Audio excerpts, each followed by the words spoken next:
वो दो senior citizen थे, उन्होंने पूरा शराब पी रखी थी। दिल्ली को लेकर लगातार कुछ ना कुछ बोल रहे थे। वो इस तरह से होटिंग कर रहे थे, अरे डीएल गाड़ी है, अरे दिल्ली स्टेट, अरे दिल्ली की गाड़ी है। अच्छी आपकी ड्राइविंग स्किल है तो आप अपनी गाड़ी लाने के बारे में सोचना। देखो भाई कितना बड़ा पत्थर है, बिल्कुल ऐसा है हवा में। ये वाले ब्रिज पर मोस्टली रिकमेंडेड तो यही होता है, एक बार में एक ही गाड़ी निकाल लो। जितना बड़ा है ऐसा ही लग रहा है देखने से, कोई पहाड़ ही ढक दिया हो। जो विलेज पड़ रहे हैं बीच में, कम से कम वहाँ तो पूरा रोड होना ही चाहिए। अब ये देखो भाई, ये रोड कितना छोटा है। तो वहीं अगर साइड में देखोगे, ये बिल्कुल खड़ी गहरी खाई है उधर। यहाँ देखो बस एक बार में सिर्फ एक ही गाड़ी निकलने की जगह है, दूसरी तो यहाँ पॉसिबल ही नहीं है। ये सीधा रोड चला जाता है भाई रिकांगपिओ के लिए, काजा के लिए। किन्नर कैलाश रेंज, माउंटेन रेंज भाई पूरी दिखाई दे रही है। यहाँ पर सेफ जगह है, यहाँ पर हमने अपनी गाड़ी लगा ली। भाई चितकुल से नीचे उतरना हमने शुरू कर दिया था जब 3:07 थे, जब चितकुल में थे हम। और भाई अभी तक जब हम चढ़े थे चितकुल पे, तो उसमें आपने देखा होगा रोड कंडीशन थोड़ी, और कुछ इससे पिछली वीडियो में आपने देखा होगा जो हम सांगला तक आए थे कि वो रोड कुछ किस तरह का था। लेकिन अंधेरा भी था तो उस दौरान इतनी ज़्यादा रिकॉर्डिंग भी नहीं कर पाए, थोड़ा थोड़ा आपको दिखाया था। लेकिन ये है कि भाई अभी क्योंकि उतर रहे हैं तो इस रोड की कंडीशन क्या है, कल का हमारा क्या एक्सपीरियंस रहा, तो वो चीज़ें भाई हम आपके साथ शेयर करेंगे। क्योंकि हमारे आने का भाई तो घूमने का पर्पस भी यही है कि हम घूम रहे हैं, तो भाई आप लोग अगर अपनी पर्सनल गाड़ी से आते हो यहाँ पर घूमने के लिए, तो हमारा क्या एक्सपीरियंस रहा, उससे आप क्या कुछ सीख सकते हो, आप कुछ किन चीज़ों का ध्यान रख सकते हो, वो भाई आप रख लेना। लेकिन इस पूरे रोड का रिव्यू नीचे तक करचम तक और हमारा एक्सपीरियंस क्या है वो हम आपके साथ शेयर करेंगे।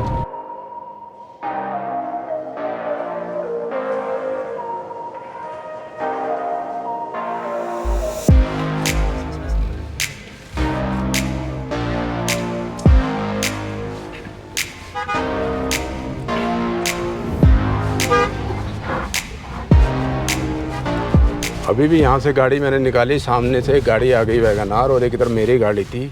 उनको गाड़ी बैक करनी पड़ी और बैक कर करके तब वो गाड़ी बड़ी मुश्किल से गाड़ियाँ निकली।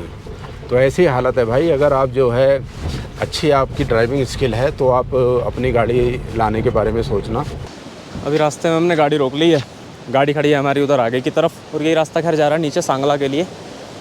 लेकिन भाई यहाँ पर काफ़ी तेज़ पानी बह रहा है ऊपर से, बिल्कुल पत्थरों के बीच से होता हुआ बिल्कुल झरना सा गिर रहा है यहाँ पर। और भाई ये जो देख सकते हो ना, ये बीच में बस ये रोड है, ऊपर एक पुलिया बना रखी है, तो इसी से अभी गाड़ी क्या है, इसी के ऊपर से गाड़ी भाई निकल रही है आराम से। तो हमने सोचा भाई यहाँ तो अच्छा सा नज़ारा है, यहाँ पर रुकना चाहिए।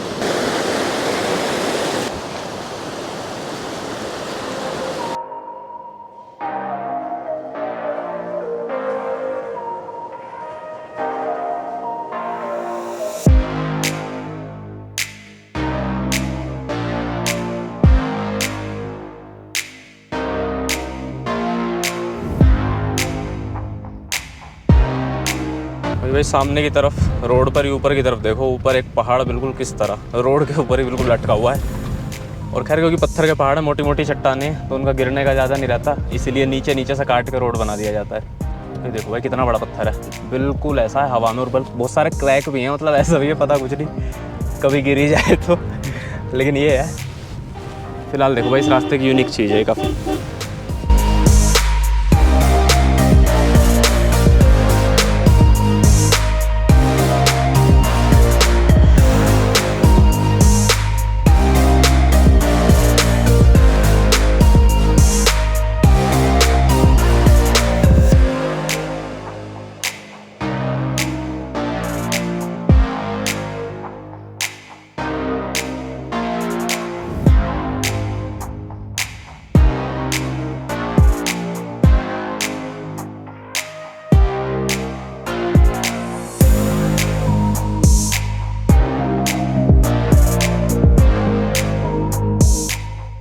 सांगला पहुंच चुके हैं हम लोग, और अभी टाइम हो रहा है 4:37। 1.5 घंटे में हम लोग सांगला पहुंच गए हैं। और क्योंकि भाई ये उतरने वाले रास्ते के टाइम की बात मैं बता रहा हूँ, वहीं अगर मैं सुबह की बात बताऊँ तो सुबह हम लोग 7:40 पे निकले थे बाबा जी। 7:40 पे हम लोग चले थे और 10:40 पे हम ऊपर चितकुल पहुँचे थे, यानी भाई 3 घंटे लग गए थे हमें।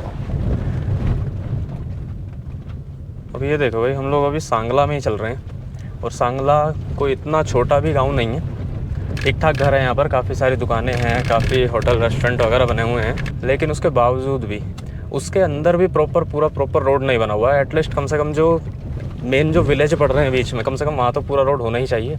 वहाँ पर भी भाई देखो रोड की हालत कैसी है। और भाई सामने देखो, मज़े की बात है ये इतना छोटा सा रोड है, इस पर गाड़ियाँ तक पास नहीं हो पाती और इस रोड पे भाई ट्रक भी चल रहे हैं।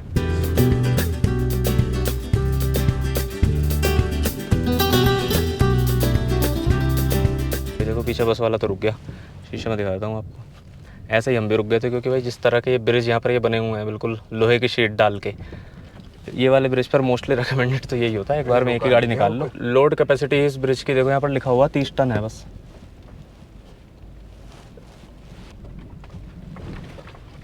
तो इन ब्रिजेस के लिए तो यही रिकमेंडेड है। आप लोग भाई कभी ऐसे ब्रिज पर अगर पहली बार जा रहे हो तो कई जगह लद्दाख में तो लिखा होता है कि एक बार में एक ही वाहन निकालें। यहाँ पर ऐसा कुछ लिखा नहीं है, लेकिन फिर भी एक बार में एक गाड़ी चलने दे तो ज़्यादा बेटर। और इतना भारी ट्रक जा रहा हो आगे तो फिर तो रुक जाने में ही भलाई है। सामने ऊपर रोड पर आप देख सकते हो ये मोनेस्ट्री, यहाँ पर एंट्री गेट है और सांगला मोनेस्ट्री है ऊपर। अगर आप सांगला में रुकते हैं, ज़्यादा स्टे करते हैं तो मोनेस्ट्री भी विज़िट की जा सकती है, मोनेस्ट्री भी घूम सकते हैं। इंडिकेटर दे तो दिया इसने। सामने भी देख सकते हो भाई रोड पर अब उधर से इतने गाड़ियाँ निकल रही हैं, इतने इधर ही रुकना पड़ेगा। अभी भी मुझे लगता है रुकी जाते हैं पर जी 2 गाड़ी और आ रही हैं आगे से। तो यही है कि 2 गाड़ियाँ क्योंकि निकलने की जगह तो है नहीं और आगे देखो किसी ने गाड़ियाँ लगा के छोड़ रखी हैं, तो यहाँ तो और बिल्कुल भी गुंजाइश नहीं है गाड़ियाँ निकालने की। भाई इधर ये सामने इस साइड ये जो यहाँ पर ये होटल बना हुआ है बिल्डिंग, इसके सामने जो यहाँ पर ये पोल है, कल रात को हम लोग अपनी गाड़ी लगाकर यहीं पर सोए थे, यहीं पर नाइट कैंपिंग की थी हमने अपनी। और भाई यहाँ पर सांगला विलेज की सीमा ख़त्म हो जाती है। यहाँ देखो ये पता नहीं क्या है, ये पूरा ग्रीन नेट से इसको कवर कर रखा है। तो जितना बड़ा है ऐसा ही लग रहा है देखने से कोई पहाड़ ही ढक दिया हो, लेकिन खैर कुछ और होगा इसके अंदर। ये सामने देखो 300 मेगावाट का हाइड्रो प्रोजेक्ट है ये।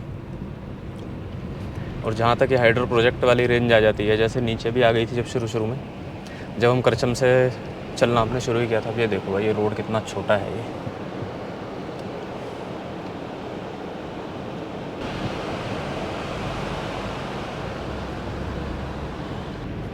भाई रोड का आप यहाँ पर देख सकते हो, जो रोड है ना बना हुआ तो है, यहाँ ऊपर से रोड बनाना शुरू किया है और नीचे करचम पहुँचने से कुछ दूरी पहले तक ये रोड बना हुआ है, वहाँ पर मशीनें खड़ी हैं। लेकिन ये रोड देखो भाई इन्होंने कैसा बनाया हुआ है, सिर्फ बीच बीच में रोड बनाया है और जो दोनों साइड, ये वाली साइड भी और उधर दूसरी वाली साइड भी, वहाँ दोनों साइड ऐसी खाली मिट्टी छोड़ दी गई है। अब उस मिट्टी का भी ये है बिल्कुल लूज़ मिट्टी है, लूज़ इसमें पत्थर हैं, तो उसी वजह से गाड़ी इसके अंदर आ जाती है तो काफ़ी स्किड कर रही है कई बार, या कई बार ये काफ़ी ऊँचा नीचा होता है तो उसकी वजह से गाड़ी ऊपर चढ़ने में दिक्कत देती है।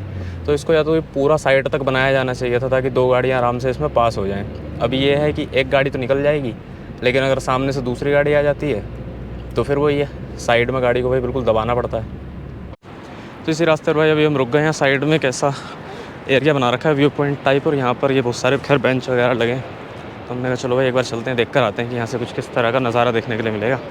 भाई वो सामने की तरफ देख सकते हो, जहाँ वो डैम था ना, उस डैम के पास से ऊंचे ऊंचे ऐसे पत्थर बना के मतलब सीढ़ी टाइप बनाया गया और वहाँ से जो पानी आ रहा है गिर रहा है वो भाई खैर देखने में ऐसा बढ़िया लग रहा है। खैर व्यू पॉइंट अच्छा है, यहाँ से काफ़ी अच्छे भाई सुंदर नज़ारे दिखाई दे रहे हैं।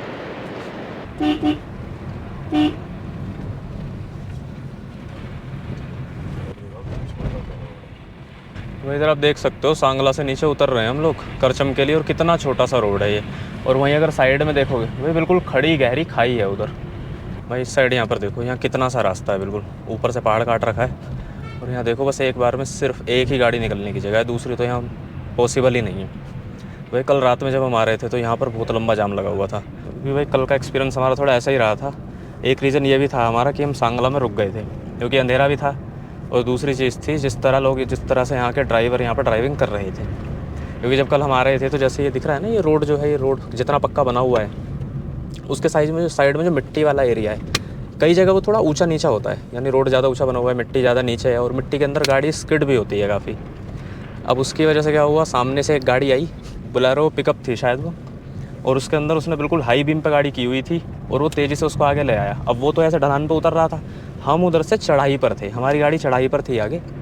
तो इस वजह से क्या हुआ, पापा जी ने बताया कि एकदम, क्योंकि उस आँखों पर लाइट पड़ रही थी सीधी, तो इसलिए इतना ज़्यादा जज हो नहीं पाया कि गाड़ी क्या करना है क्या नहीं। पापा जी ने थोड़ा सा साइड में दबा के ब्रेक लगा दिए कि वो साइड से निकल जाएगा, लेकिन पापा जी ने उसको डिपर भी मारे कि भाई ये हाई बीम जो कर रखे इसको नीचे कर लेगा, लेकिन उसने ना हाई बीम नीचे करी और ना साइड से गाड़ी ही निकाली, जबकि गाड़ी निकलने की जगह थी, उसने फिर भी गाड़ी नहीं निकाली।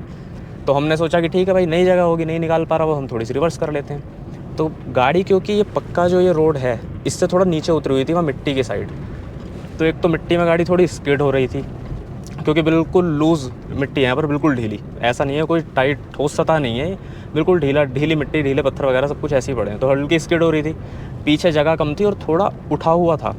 तो हमने जब पीछे गाड़ी रिवर्स की तो गाड़ी उसके ऊपर चढ़ गई, और उसके ऊपर चढ़ने की वजह से और पीछे जगह नहीं थी। अब हुआ क्या, जो सामने जो बोलेरो पिकअप थी उसका जो ड्राइवर था ना तो उसने गाड़ी निकाली, और उसके पीछे 2 लोग थे, 2 ज़्यादा एज के लोग थे वो दोनों, और साफ़ उनको दिख रहा था उनकी हरकतों से कि उन्होंने ड्रिंक की हुई थी, शराब पी रखी थी उन्होंने।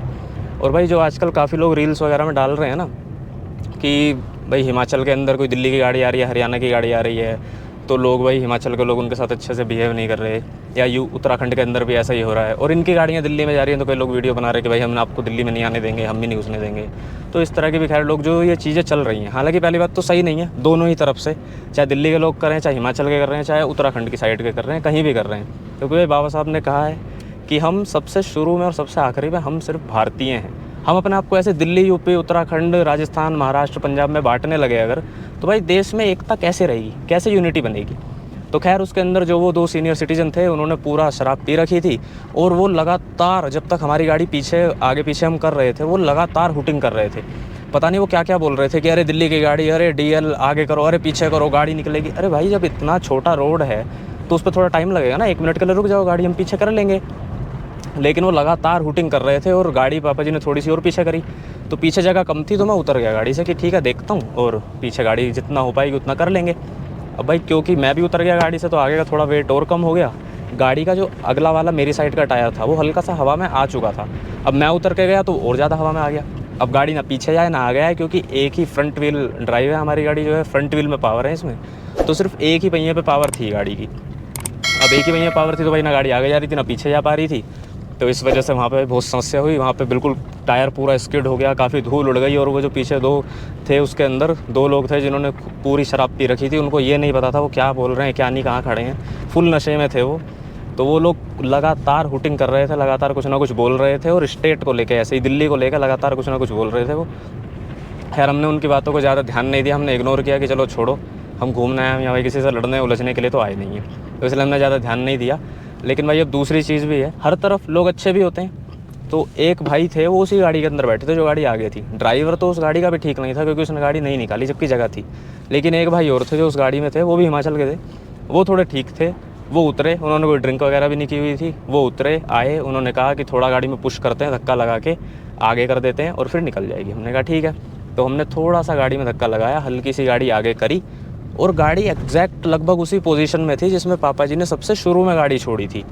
तब भी गाड़ी वो साइड से, वो सामने से पिकअप निकल सकती थी, लेकिन भाई उसने तब नहीं निकाली।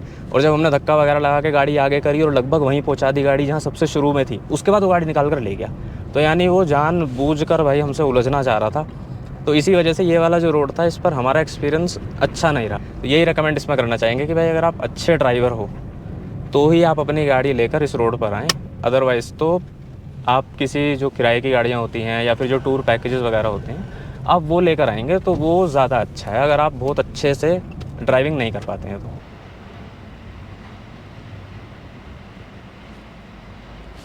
अभी भी देख लो भाई हम यहाँ पर रुके हुए हैं क्योंकि पूरा गाड़ियों का एक पूरा कॉन्वॉय चल रहा है, बहुत सारी गाड़ियाँ लाइन लगा के आ रही हैं।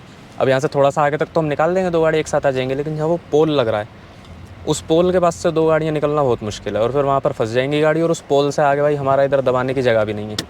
तो इसीलिए बेटर है जहाँ आपको जगह मिल जाए, अपनी गाड़ी से आ भी रहे हो तो पहले ही गाड़ी रोक लो, बाकी गाड़ियों को रास्ता दे दो, गाड़ियाँ निकल जाएँ, और उसके बाद आराम से आगे बढ़ जाओ भाई, जैसे अभी हम जा रहे हैं आगे। बाकी अब रोड का देख सकते हो भाई, वो जो ठीक सा रोड बना हुआ है वो अब ख़त्म हो चुका है, बिल्कुल ऐसे ही टूटा फूटा रोड वापस से आ गया है।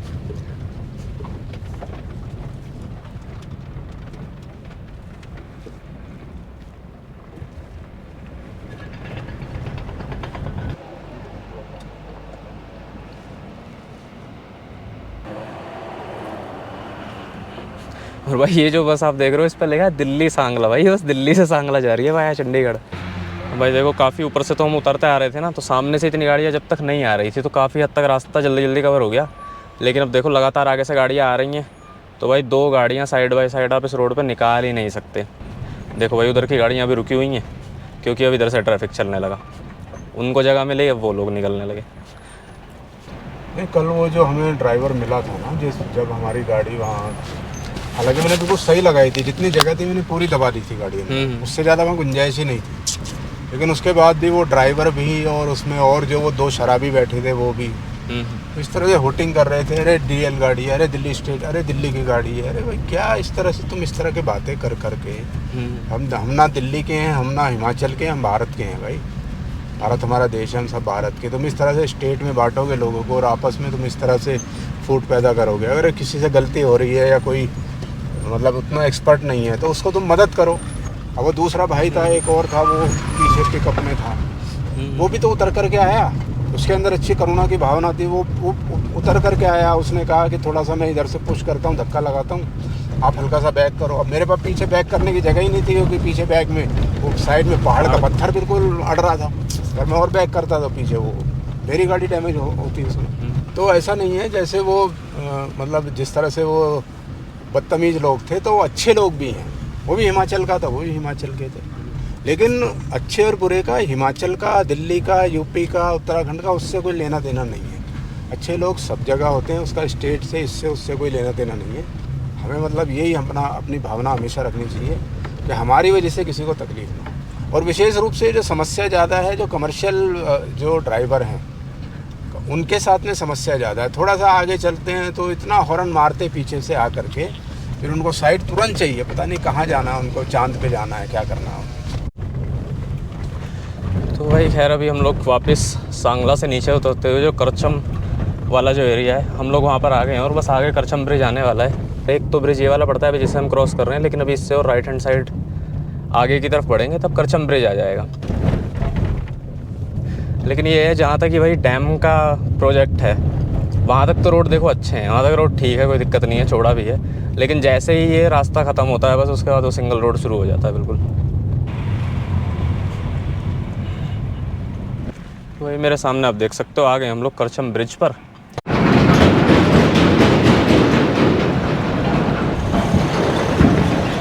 भाई देखो ये ब्रिज देखो, वही लोहे की शीट लगा के उनको वेल्ड करके बनाया गया और वही जैसे जैसे इसके ऊपर से गाड़ियाँ निकल रही हैं ना, पूरा ऐसे हिल रहा है ब्रिज। भाई वहाँ सामने आप देख सकते हो वो रहा करचम डैम, और वहीं सामने की तरफ देख सकते हो बहुत सारे बुद्धिस्ट फ्लैग्स पूरे ब्रिज पर लगे हुए हैं दोनों साइड। वो हवा से भाई कितना तेज़ लहर रहे हैं। और वैसे अगर हवा का भी कहूँ तो भाई हवा बहुत तेज़ है, बिल्कुल ऐसा कर रही है जैसे प्रेशर मार रही है, धक्का दे रही है दूसरी तरफ, बहुत तेज़ हवा चल रही है भाई इसमें।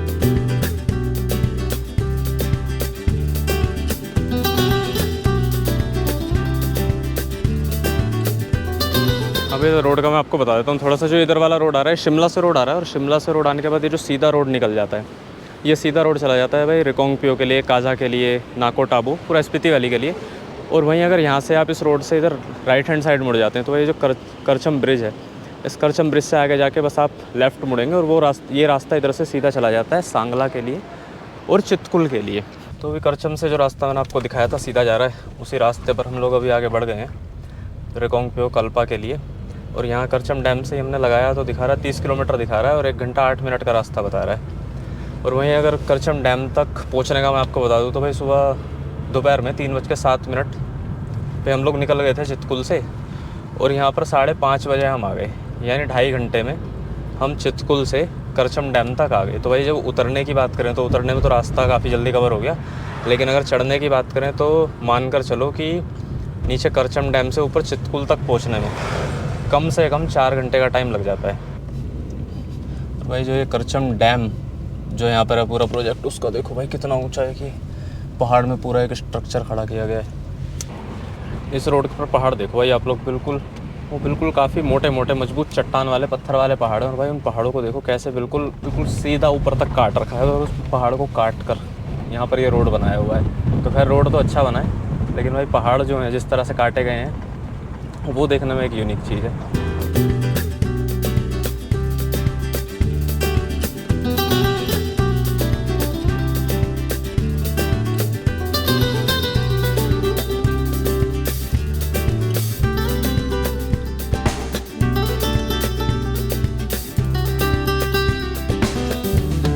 भाई उधर से गाड़ी चलाते हुए भी हम लोग आ रहे हैं आगे की तरफ, और जो मैं पहाड़ आपको दिखा रहा था ना, बिल्कुल सीधे सीधे खड़े भाई पहाड़ हैं। सीधे खड़े पहाड़ों को भी भाई ऐसे नीचे से काट दिया गया है और वहाँ से रोड बनाया गया है।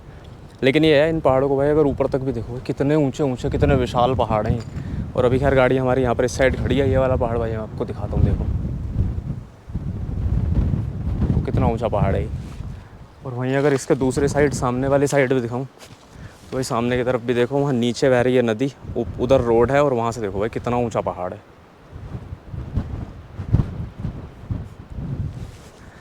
तो खैर स्पीति वैली जब जाते हैं तो इस रास्ते की एक खूबी तो है जो मैंने आपको पहले भी खैर बताया था कि इस वाले रूट पर बहुत ऊंचे ऊंचे ऐसे पहाड़ देखने के लिए भाई बहुत मिलेंगे। और अभी खैर जैसे जैसे आगे बढ़ेंगे तो और दिखाई देंगे इस तरह के पहाड़ तो हमें।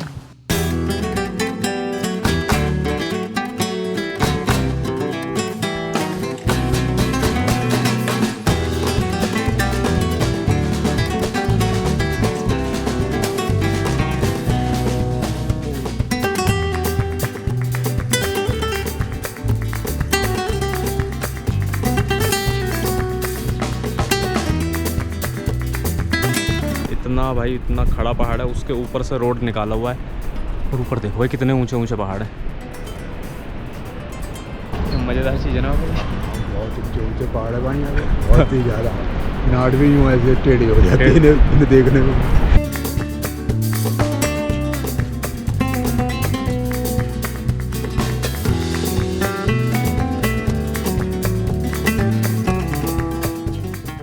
सामने आप बोर्ड देख सकते हो, बोर्ड लगा हुआ है, हमारा स्वागत हो चुका है रिकोंग पियो में। सामने देख सकते हो रिकोंग पियो पहुँच गए। यह है रिकोंग पियो की मार्केट। तो अभी खड़े हैं रेड लाइट पर और अभी कल्पा तक चलेंगे पापा जी, है ना। तो पहला ही जो चौक है यहाँ से कल्पा के लिए रास्ता कट गया है, ये इधर ऊपर वाला।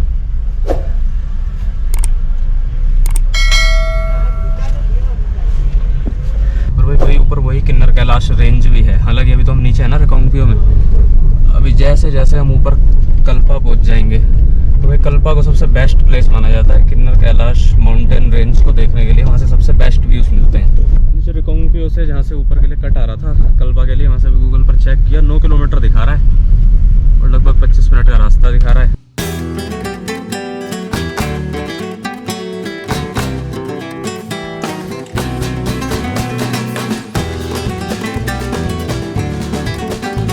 जैसे जैसे कल्पा के लिए ऊपर चढ़ते जा रहे हैं, ऊपर जो किन्नर कैलाश सामने रेंज है वो भी और साफ दिखाई देती जा रही है।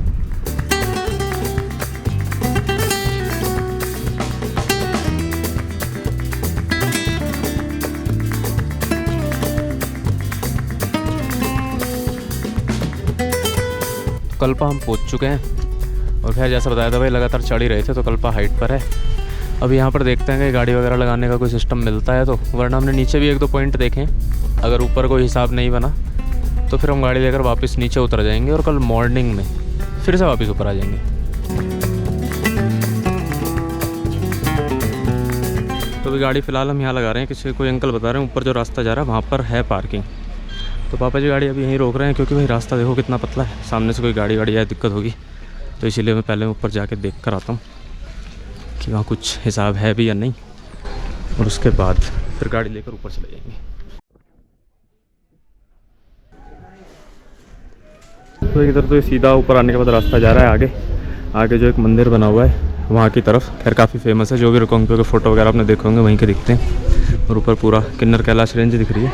और भाई उधर सामने जाकर अगर इस साइड चले जाते हैं तो इधर बता रहे हैं भाई इधर अंदर की तरफ है फ्री पार्किंग, वो जो वहाँ सामने है। वैसे तो रोड बहुत छोटा है, अब वहाँ तक गाड़ी लेकर आना फिर वहाँ जगह मिले ना मिले तो बेटर है कि पहले जाकर देख ही लेना चाहिए कि जगह है या नहीं। तो भाई जैसे अभी मैं आ गया हूँ फ़िलहाल तो देखने के लिए। तो भाई पार्किंग से देखो सामने पूरा किन्नर कैलाश रेंज माउंटेन रेंज भाई पूरी दिखाई दे रही है, काफ़ी खूबसूरत लग रही है।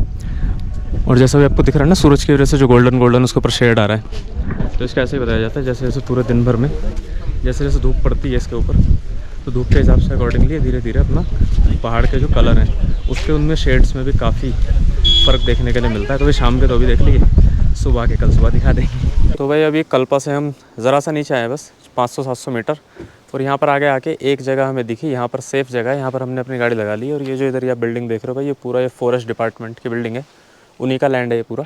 तो उसके बाहर एक जगह हमें दिखी, यहाँ पर हमने गाड़ी लगा ली है। वहाँ पर ऊपर देखो भाई यहाँ पर लाइट भी जली है, तो उजाला वगैरह भी है यहाँ पर। और अगर डिपार्टमेंट का गेट दिखाऊँ तो भाई डिपार्टमेंट का गेट है आगे से, अगर बाई चांस वहाँ से उनकी कोई गाड़ी वगैरह निकलती आती है तो उनका भी रोड बिल्कुल क्लियर है, किसी तरह की कोई दिक्कत नहीं है।